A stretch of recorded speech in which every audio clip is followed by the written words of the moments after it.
ശംഷീറാണ് കണ്ണൂരിലെ സ്പീക്കറാണ്.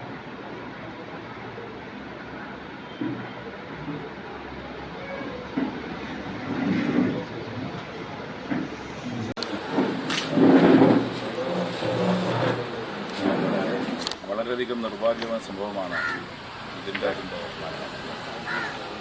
കണ്ണൂരിലെ അഞ്ചരക്കൽ ഇന്റർ കോളേജിൽ വെച്ചാണ് പൃഥ്വിരാജ് എന്ന വിദ്യാർത്ഥി ആത്മഹത്യ ചെയ്തത്.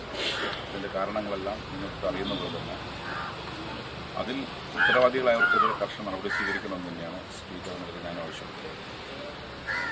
അങ്ങേയറ്റം റേസിസ്റ്റ് പരാമർശം, അതോടൊപ്പം തന്നെ ജാത്യാധിക്ഷേപം, ഇതൊക്കെയാണ് അദ്ദേഹത്തിന് നേരിടുണ്ടായി എന്നാണ് മനസ്സിലാക്കാൻ സാധിക്കുന്നത്.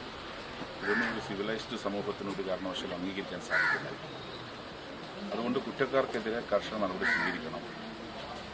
അതോടൊപ്പം ഈ കേരളത്തിലെ അപൂർവം ക്യാമ്പസുകൾ മാത്രമാണ് ഇങ്ങനെ സംഭവങ്ങൾ ഉണ്ടായിട്ടില്ല.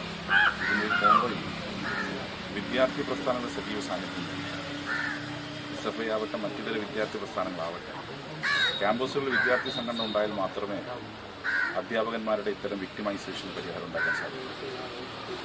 ഇതിന് നേരത്തെ TD മെഡിക്കൽ കോളേജിന് സമാനമായ സംഭവം ഉണ്ടായിരുന്നു. അവിടെ പിന്നീട് SFI ഉൾപ്പെടെ സംഘടന സജീവമായിരുന്നു. ആ പ്രശ്നം പരിഹരിക്കപ്പെട്ടു. അതുകൊണ്ട് വിദ്യാർത്ഥി പ്രസ്ഥാനങ്ങളെ കേരളത്തിലെ ക്യാമ്പസിൽ നാട്ടിലെടുക്കാൻ വേണ്ടി ആരൊക്കെയാണോ പരിശ്രമിച്ചത് അവരൊക്കെയാണ് ഇത്തരം ക്യാമ്പസുകളിൽ ഇത്തരം സംഭവങ്ങൾക്ക് ഉത്തരവാദികൾ. കേരളത്തിൽ വിദ്യാർത്ഥി സംഘടനാ രാഷ്ട്രീയം സജീവമാണ് ക്യാമ്പസുകൾ. അതിലൂടെ മാത്രമേ ഇതിന് പരിഹാരം ഉണ്ടാക്കാൻ സാധിക്കൂ. അതോടൊപ്പം ആരോപണ വിധേയരായ ഡോക്ടർമാർ ഡെന്റൽ കൗൺസിലിൽ അവരുടെ രജിസ്ട്രേഷൻ റദ്ദ്. അവരിനി പ്രാക്ടീസിങ്ങിന് യോഗ്യരല്ല. അവരുടെ അംഗത്വം റദ്ദ് ചെയ്യാൻ ഡെന്റൽ കൗൺസിൽ ഓഫ് ഇന്ത്യ നടപടി സ്വീകരിക്കണമെന്നാണ്